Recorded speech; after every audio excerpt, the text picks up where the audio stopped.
Okay, this is a simple fund flow statement question. Now, before we go into answering the question, let's just see what a fund flow statement answer would contain. First, it would contain the funds flow statement, the statement of changes in working capital, and the funds flow from operations. A funds flow statement is similar to that of a cash flow statement. All the cash inflows would come into sources, and all the outflows would go to applications. Now, an easy point to remember is an increase in liability is always cash inflow. A decrease in liability would be a cash outflow, and it's the vice versa for assets. And an increase in assets means a cash outflow, and a decrease in assets means a cash inflow.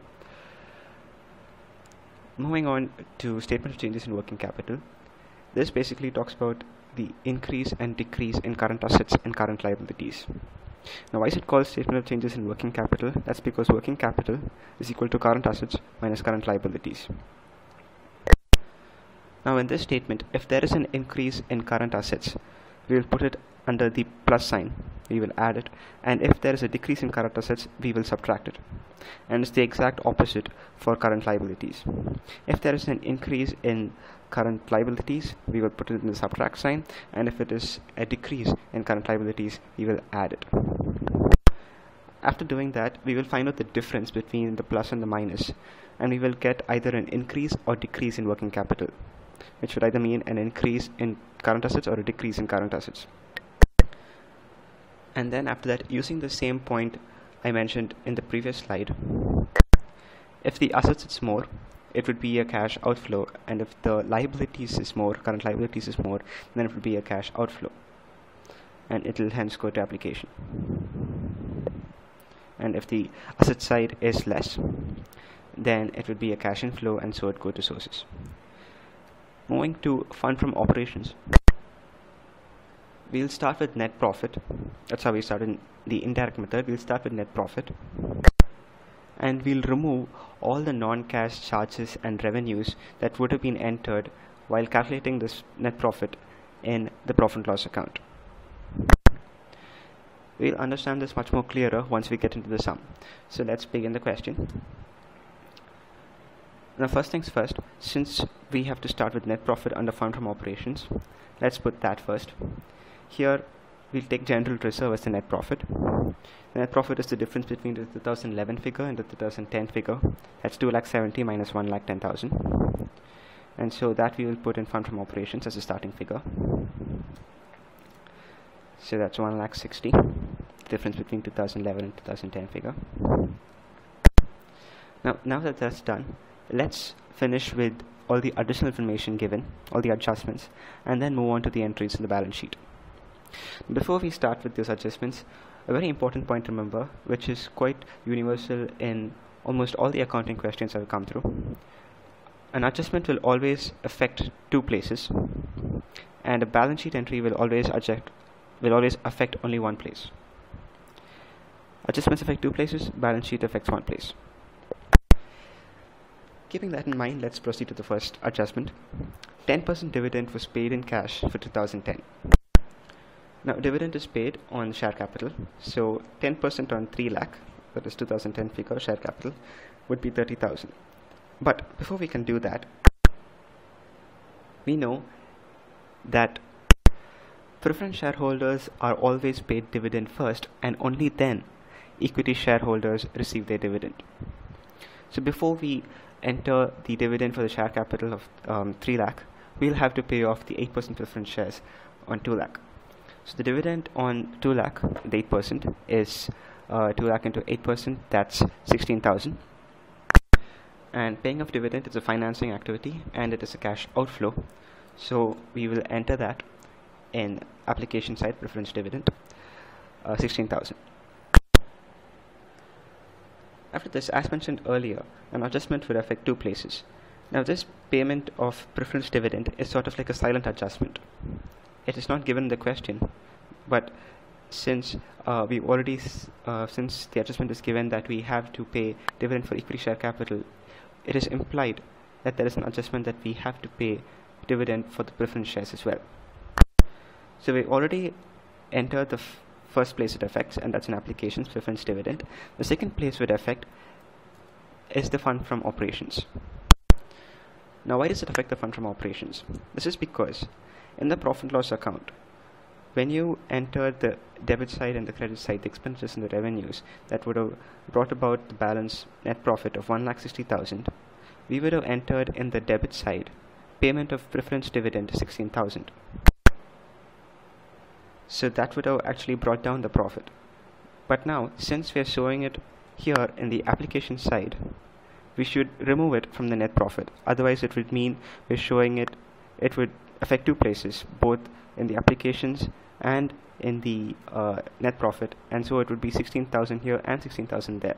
So we should remove that back from the net profit, and so we'd add it back. It was originally subtracted to find out 1,60,000, but since we're showing it in applications, we will add it back to net profit, 16,000.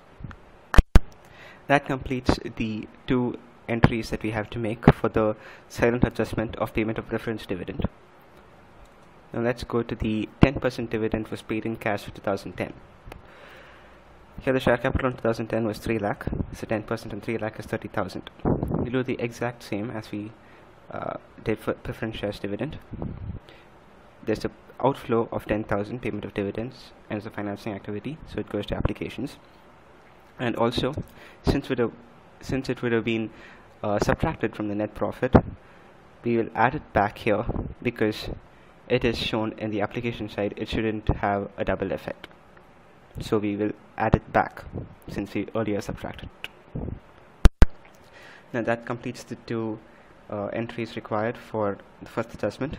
Let's move on to the second adjustment. A machine costing rupees 70,000 with a book value of rupees 40,000 was sold for 25,000.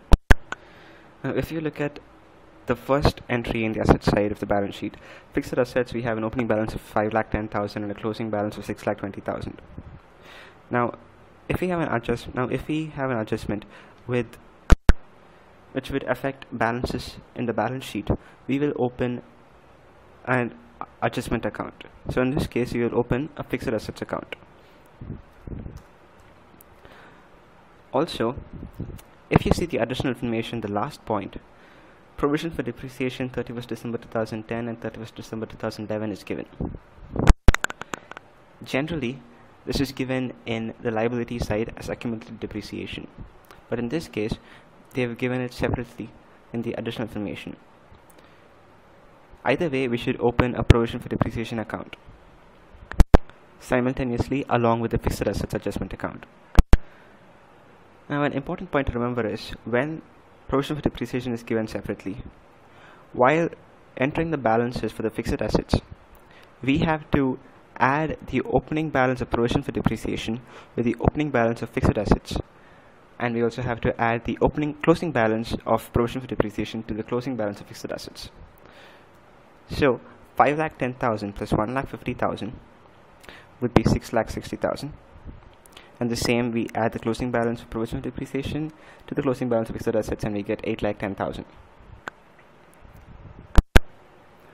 The balances in the provision for depreciation account would remain the same, 1,50,000 and 1,90,000. And since the provision for depreciation, accumulated depreciation, comes in the liability side, we have an opening credit balance. Liabilities always have an opening credit balance, and assets always have an opening debit balance. Now, going back to the question, the adjustment says a machine costing rupees 70,000 with a book value of 40,000 was sold for 25,000. So we have sales for 25,000. That will go to the credit side of fixed assets account.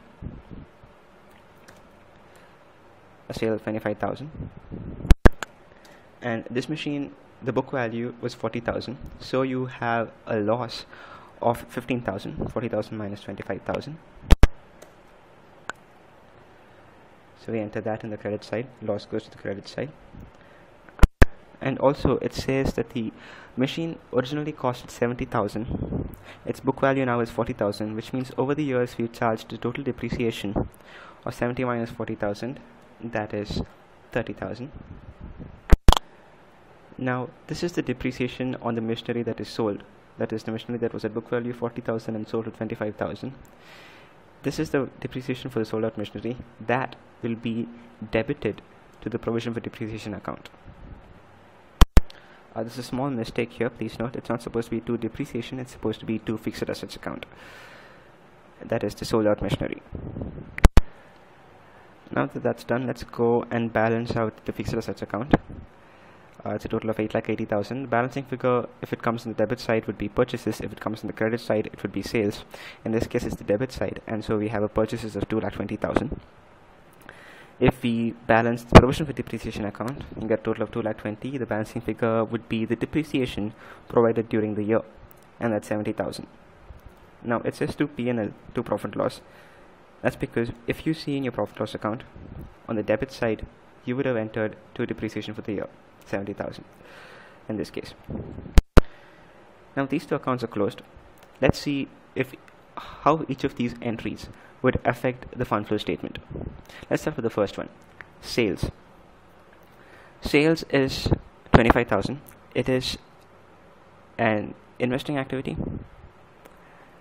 and also there is inflow of cash.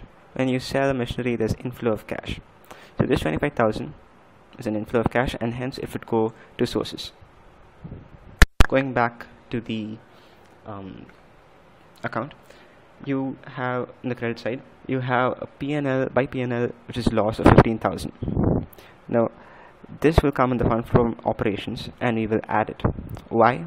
Because if you remember, if you bring a profit and loss account to your mind, any capital loss would have been debited, but it is a non-cash charge. There is no cash inflow or outflow, and in a fund flow statement as well as a cash flow statement, we will enter only those transactions which affect the inflow or outflow of cash. In this case, since 15,000 does not affect, we must add it back to the net profit, as it would have brought down the net profit. Since when preparing P&L account to find out this net profit of 1,60,000, you would have debited it, you would have subtracted to get 1,60,000. But since it is a non-cash charge, we'll have to add it back to get only the total inflow and outflow of profit. Going back to the account, depreciation. Depreciation, just like loss, is a non-cash charge which would have been debited in the profit and loss account, which would have brought down the profit. So we will add it back to fund from operations, 70,000. Note that this is only the depreciation that is provided during the year. The depreciation that is entered in the credit side of fixed assets account and in the debit side of provision for depreciation account won't go anywhere else but just these two places. Only the depreciation that is provided during the year, which would have been debited in the profit loss account, we will add it back to the net profit, and that is on the credit side of provision for depreciation account. Moving on to the debit side of fixed assets account, you got purchases of 2,20,000. This is an investing activity, and while purchasing, you have a cash outflow, and it also increases the asset. So there's a cash outflow, and that will go to applications, 2,20,000. Seeing the accounts again, we see that we have made sure that every entry has affected the fund flow statement in some way,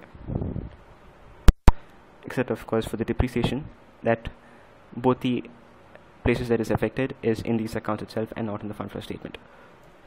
Going back to the question, to the third adjustment, preference shares were redeemed at a premium of 5%.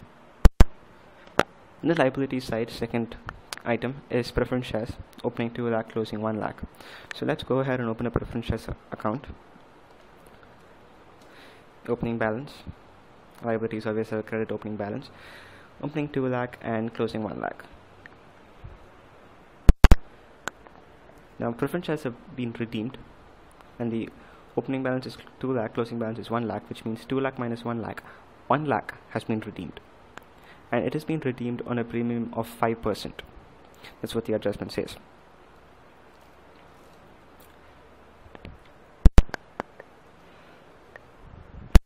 So 5% on 1 lakh is 5,000, and that would come to the credit side of preference share capital, and we will pay that 1 lakh plus a premium of 5,000 that will come to the debit side to cash 1 lakh 5,000, and that tallies this account 2 lakh 5,000, 2 lakh 5,000 debit and credit, and hence this account is closed. Now let's see how these entries would affect the fund flow statement. On the credit side, buy premium 5,000.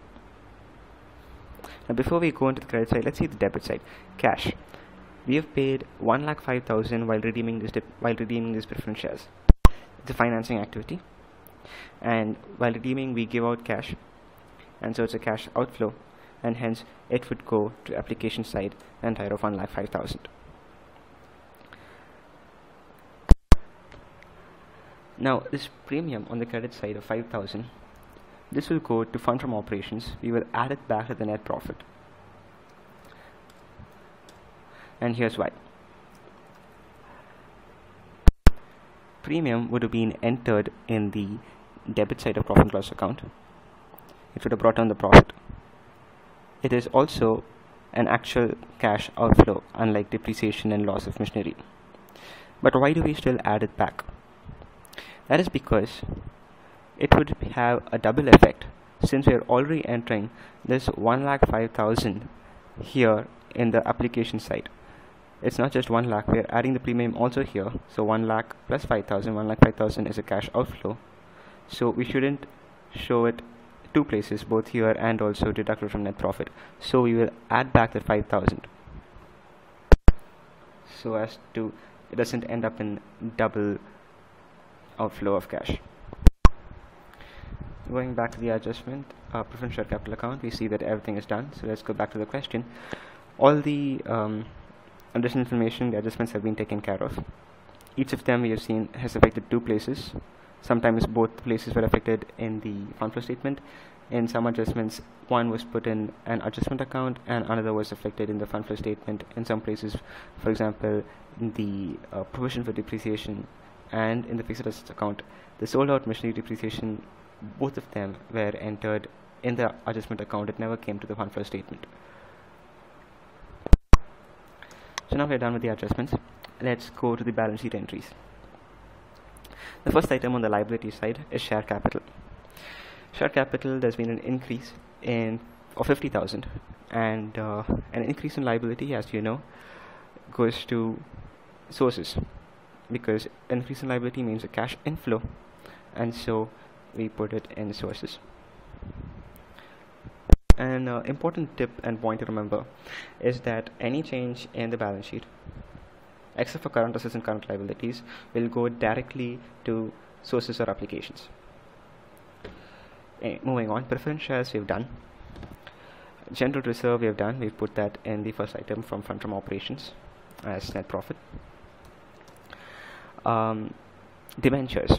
There's been an increase of debentures of 1 lakh, and increase in liabilities means cash inflow, and so sources again 1 lakh debentures.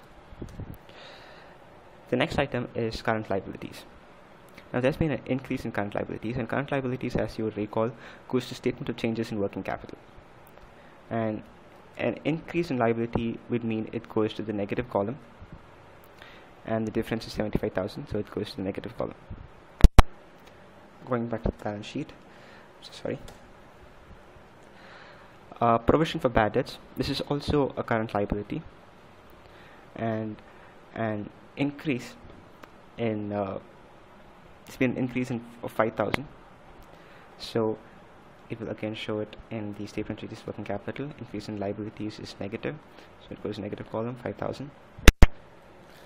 Going back to the question, liability side is done. Fixed assets on the asset side, that is already done. We did that in the second and fourth adjustment of the additional information. Investments, there's been an increase of 80,000 minus 30,000, that's 50,000, and increase in assets means a cash outflow, so it goes to applications, 50,000. Current assets, there has been an increase of this will take some time for me to calculate. That's 1,35,000, I think. And since it's an increase in asset, it would come to the plus side. Going back to the question, the last item is preliminary expenses, and there's been a decrease of 5,000, which means that preliminary expenses would be written off. So this is actually a non-cash transaction. Writing off preliminary expenses would have been entered in the debit side of profit and loss account, and since it is a non-cash charge, we have to add it back to the profit. The difference is 5,000. Now this is an exception to what I said earlier, that any changes in the balance sheet would affect only the source and application. I stand corrected. This is one case where it affects the fund from operations. Going back to the question, we see that we've done both the liabilities, the assets, and also the adjustments. So let's go ahead and total up everything. The statement of changes in working capital, there is an the asset side is more, and the balance is 55,000, which means there's an increase in working capital and an increase in current assets overall. And as you know, an increase in assets means a cash outflow application, so we'll put that under fund flow statement applications. Now let's total up the fund from operations. That would give us a total fund from operations that is 3,01,000, and which means that inflow of cash has been there of 3,01,000, so we put that in sources. Now if it had come in a negative, we would have incurred a loss. It would be fund lost in operations, and it would come on the application side. But in this case, there's been a profit, and so it's from operations, and so we put it on the sources side because there's a cash inflow. Now if we total this up, it should tally. Let's go ahead and total it up, and 4,76,000 both in applications and sources, and it has been tallied, which means that our sum is over, our job is done. Thank you.